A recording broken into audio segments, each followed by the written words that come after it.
C'est un véritable film d'horreur hongkongais qui a terrifié plus d'une personne. Ce film, avec le personnage effrayant du professeur Shan Shin, est devenu l'ombre de l'enfance de nombreuses personnes dans une époque où Internet n'était pas encore développé. Finalement, à cause de sa grande terreur, il a été retiré après 30 ans. Cependant, il conserve encore aujourd'hui une place parmi les 3 meilleurs films d'horreur de Hong Kong. Étant donné la peur qu'il génère, il est recommandé de le regarder en compagnie de son petit ami ou de sa petite amie. Récemment, chaque jour au travail semble être accompagné d'événements étranges. Tout commence avec un homme nommé Awei. Awei était un homme d'âge moyen, mais il venait de perdre son emploi. Son niveau d'éducation était faible et son âge avancé, ce qui a conduit ses tentatives dans divers domaines à échouer. Pourtant, sa femme, déjà enceinte de 7 mois, ne l'a jamais abandonné. La pression de la vie devenait de plus en plus difficile à supporter pour Awei. Un jour, alors qu'ils étaient en train de manger, une brise soudaine souffla, faisant s'envoler un journal. Awei aperçut alors une annonce en gros caractères pour un poste de gardien de sécurité, et le salaire offert était très attractif. C'était peut-être un signe, se dit-il, et décida de tenter sa chance. Le lendemain matin, Awei réussit l'entretien pour le poste de gardien. Après avoir enfilé son uniforme, il se rendit sur son lieu de travail. Là, Lao Wang, un homme plus âgé, lui expliqua l'endroit.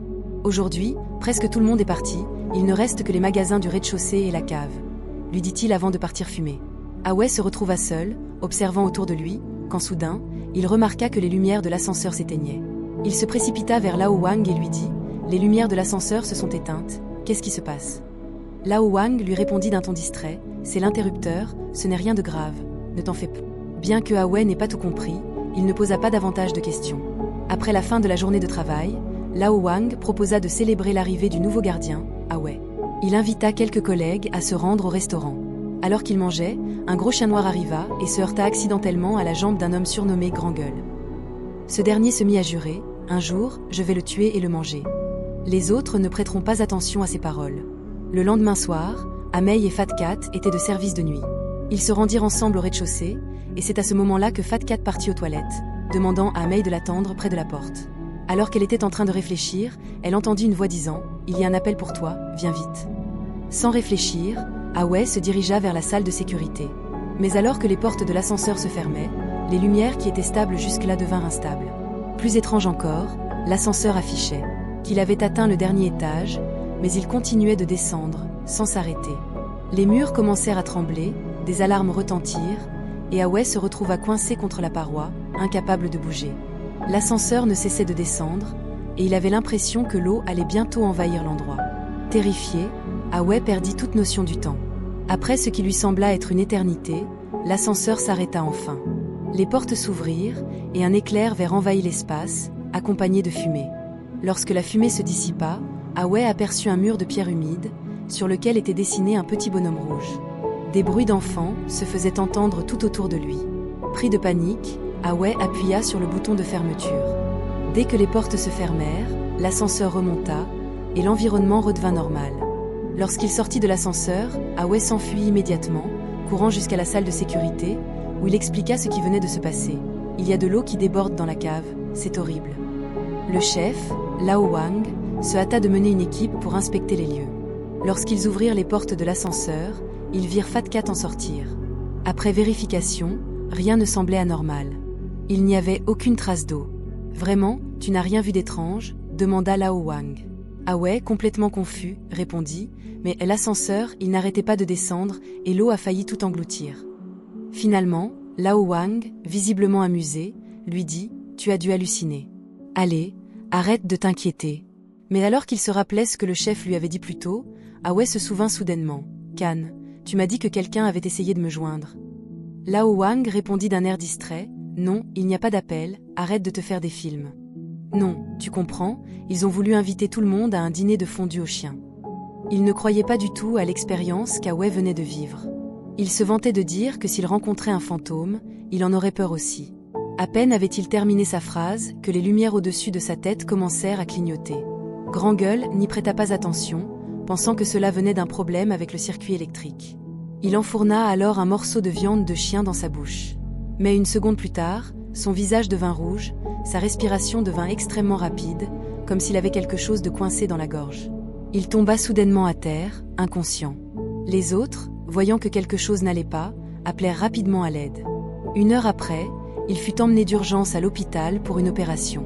Le médecin, en procédant à l'extraction de l'objet coincé dans sa gorge, découvrit un petit morceau de métal. Alors qu'il se préparait à le recoudre sous anesthésie générale, Grandgueule se redressa soudainement. Il se tourna vers le médecin, mais avant d'avoir fait quelques pas, il s'effondra à nouveau et mourut. Dans sa bouche, de la boue jaune continuait de couler. Étant donné qu'il s'agissait d'une mort suspecte, les autorités décidèrent de l'enterrer immédiatement. Le lendemain, ils procédèrent à son enterrement. C'est alors qu'un maître en feng shui, qui passait par là, s'arrêta. Quand Amei partit, elle croisa le maître par hasard. Il jeta un coup d'œil au visage d'Awei et remarqua quelque chose d'anormal, mais il ne voulait pas trop s'en mêler. De l'autre côté, le patron, voyant la mort étrange de Grandgueule, pensa qu'il y avait quelque chose de surnaturel en lui. Lao Wang pensa alors qu'après l'arrivée d'Awei, des événements bizarres s'étaient multipliés et décida de le renvoyer. Cependant, ne souhaitant pas payer d'indemnité, il demanda à Awei de démissionner volontairement. Après le travail ce jour-là, Lao Wang invita Awei chez lui. Mais à ce moment-là, un événement étrange se produisit. Un journal tomba soudainement sur le sol, exactement là où l'eau s'était accumulée. Le journal glissa sur l'eau et se retrouva dans la cuisine, près de Lao Wang qui était en train de cuisiner. Il ne se rendit pas compte de ce qui se passait derrière lui. Lorsqu'il se retourna, le journal s'enroula autour de sa tête, l'étouffant. Lao Wang tenta de l'enlever, mais il finit par s'effondrer, mort. Lorsqu'Awei arriva chez Lao Wang, il trouva la maison vide, ce qui le surprit. En s'approchant du journal, il découvrit que Lao Wang était mort, avec un journal dans la main. En l'ouvrant, il lut un message étrange. Avant la construction de cette grande salle, cet endroit était le repère des trafiquants d'enfants. Le message expliquait qu'un enfant avait été tué ici et que, depuis, des rumeurs de hantise circulaient. Awei prit le journal et se rendit chez le patron de Lao Wang, où il raconta ce qu'il avait découvert. En écoutant l'histoire, le patron frissonna et confirma que l'endroit était vraiment hanté. À ce moment-là, le maître en feng shui arriva sur les lieux et s'adressa à Awei. « Ton destin est marqué par une forte énergie yin. As-tu l'habitude de ne jamais garder un travail longtemps ?»« Oui, comment le savez-vous » répondit Awei. « Peux-tu me dire ta date de naissance » demanda le maître.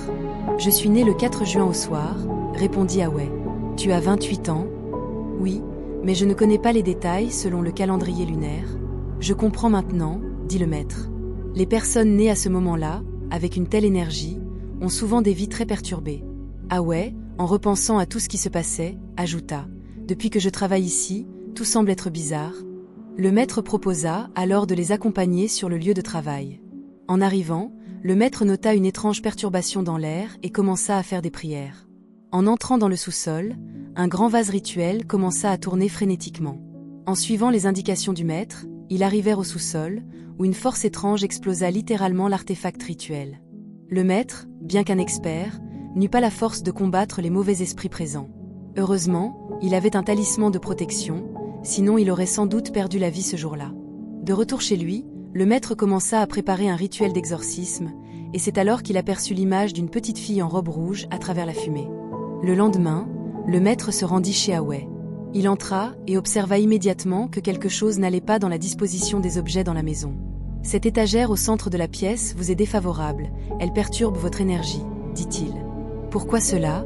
demanda Awei. « Si vous ne déplacez pas cette étagère, cela pourrait affecter votre chance. »« Et ce verre dans la décoration, c'est un problème ?» demanda Awei. « Le verre apporte une sensation de fraîcheur, mais dans ton cas, ce n'est pas bon, » répondit le maître. « Tu as combien de chambres, un salon, une cuisine, des toilettes ? Au total, cela fait 4 pièces. Feng Yi est un frère aîné, mais il n'a pas de pièces séparées, et le mauvais présage est évident. C'est le 5 jaune. Oh là là !» Le maître observa immédiatement la situation et conclut que c'était un esprit maléfique. Il avait une idée en tête, alors avant de partir, il remit quelques talismans à Awei, en lui disant de les coller dans le bâtiment à midi le lendemain, quand l'énergie solaire est la plus forte. Après avoir accompagné le maître, Awei rentra chez lui en hâte. Là, sa femme, Azen, apparut derrière lui. Son visage était pâle, ses yeux vides, et elle semblait différente de d'habitude. Azen reprocha à Awei d'avoir amené un étranger chez eux, puis elle retourna à sa place. Awei ne pouvait rien répondre à sa femme et se contenta d'acquiescer. Le lendemain, Awei colla le premier talisman sur le toit du bâtiment. Ensuite, il colla le second talisman dans l'ascenseur, bloquant la sortie de l'esprit maléfique. Pendant ce temps, Fat Cat, suivant les instructions du maître, amena Azen. Comme le maître l'avait prévu, Azen, sous le soleil, n'avait pas d'ombre. Lorsqu'Awe colla le dernier talisman sur la porte du sous-sol, le maître commença à réciter ses incantations. À ce moment-là, Azen ressentit une douleur soudaine dans son ventre, comme si le talisman sur la porte avait explosé. Le verre devant le maître se brisa, et il comprit immédiatement l'intention de l'esprit maléfique. À ce stade, je ne peux plus te blâmer. Depuis que tu es entré dans ce bâtiment, toi et ta famille êtes tombés dans le piège des âmes vengeresses. Te souviens-tu de la question que je t'ai posée à propos de ta date de naissance? Oui, je m'en souviens. Tu es né un jour sombre, à l'heure du chien céleste, un moment propice aux malédictions. Il est très rare de trouver une autre personne qui ait vécu un tel événement. Avec ta date de naissance, si l'esprit maléfique veut prendre possession de ton corps, il n'aura aucun mal à y parvenir. À l'époque, je ne comprenais pas pourquoi il voulait te posséder, mais après avoir vu ce qu'il a fait à Zan, tout est devenu clair. Il veut posséder le corps d'Azen. Il veut prendre place et devenir ton fils. Le démon veut absolument voir Azen donner naissance à un enfant, afin de le transformer en un être humain. Le maître remit un talisman de protection à Awe et lui expliqua son plan. De son côté, Fat Cat avait quitté son travail de garde, pensant ainsi échapper au sort.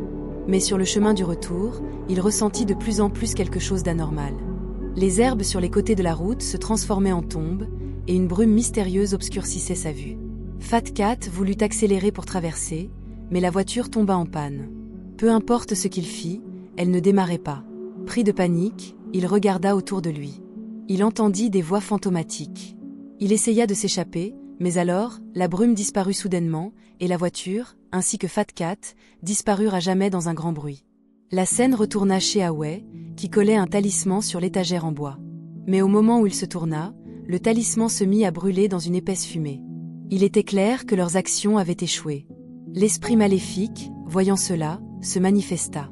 Awe se précipita dans la cuisine et frappa violemment la table. Azen poussa un cri perçant. Bien qu'il en ait mal au cœur, Awe n'osa pas s'arrêter. Pendant ce temps, le maître était chez lui, réalisant des rituels. L'esprit maléfique s'agitait, et le maître, bien que maîtrisant les sorts, ne parvint pas à le contrôler. Azen s'approcha d'Awe et le supplia de ne plus continuer. « Tu veux vraiment ce bébé ?» demanda-t-elle. Finalement, Awe, pris de pitié, laissa tomber son marteau et la prit dans ses bras, pleurant amèrement. Mais le démon ne cessait pas. Pendant ce temps, le maître, dans ses prières, finit par être submergé par l'esprit maléfique, et avant qu'Awe n'arrive, le maître avait déjà perdu connaissance. Il donna son dernier souffle et remit un talisman à Awe, lui demandant de le coller sur l'esprit maléfique avant la nuit, afin d'empêcher ce dernier de prendre le contrôle du corps de l'enfant. Sinon, ils mourraient tous les deux lors de la naissance. Awe courut au bâtiment. Il fut horrifié de découvrir que tous les gardes de sécurité étaient morts. Alors qu'il traversait le hall, il aperçut un collègue en bas qui lui faisait signe. Mais quand il arriva à l'étage, il ne vit personne. Une porte s'ouvrit derrière lui, et son collègue décéda en le frappant avec son corps. Pris de panique, Awe appuya sur le bouton de l'ascenseur. Le cadavre de son collègue s'agrippa à son bras et lui fit une profonde blessure. Awe réussit à se dégager, et, suivant les instructions du maître, il se rendit au sous-sol, où il trouva une petite porte. De l'autre côté, il aperçut des flammes spectrales flottant dans l'air. En suivant les instructions, Awe colla le talisman. Mais au moment où il pensait que tout était terminé, quelques gouttes de sang, provenant de la blessure sur son bras, tombèrent sur le talisman. Un enfant en robe rouge apparut soudainement dans l'eau. C'était le démon, le spectre de l'esprit maléfique. Le petit fantôme se tourna vers Awe et dit « Pourquoi veux-tu me tuer ?»« Je ne veux pas, » répondit Awe, horrifié. « Mais tu cherches à me détruire.